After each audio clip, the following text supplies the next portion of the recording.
சென்னை மாநகராட்சி தூய்மைப் பணிகளை தனியார் மயமாக நடவடிக்கை கைவிட வலியுறுத்தி ரிப்பன் மாளிகை அருகே போராட்டத்தில் ஈடுபட்ட சிபிஎம் மாநில செயலாளர் பாலகிருஷ்ணன் உள்ளிட்ட 100க்கும் மேற்பட்டோர் கைது செய்யப்பட்டனர்.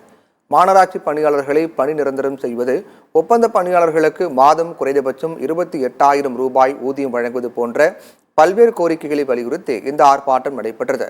தொழில் உரிம கட்டணம், தொழில் வரி, சொத்து வரி உயர்வை ரத்து செய்யும் வலியுறுத்தியும், ஆக்கிரமிப்பு என்ற பெயரில் தெருவோர வியாபாரிகளின் வாழ்வாதாரத்தை சீரழிப்பதை கண்டித்தும் கோஷங்கள் எழுப்பப்பட்டது.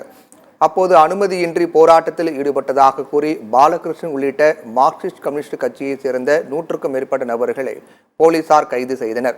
முன்னதாக செய்தியாளர்களை சந்தித்த பாலகிருஷ்ணன், சென்னை மாநகராட்சி பணிகளை தனியாருக்கு கொடுக்கும் திட்டத்தை தமிழக அரசு முழுவதுமாக கைவிட வேண்டும் என்று கூறினார்.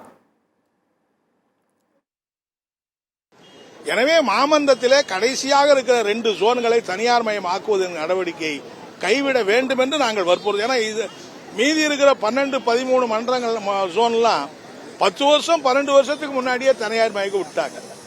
இப்ப இந்த ஆட்சி வந்த பிறகு தனியார் மயம் விடுகிற இதை கைவிட வேண்டும் என்று வற்புறுத்துறோம். நிச்சயமாக அவங்க அதை பரிசீலிப்பார்கள் என்று நான் நம்புகிறேன்.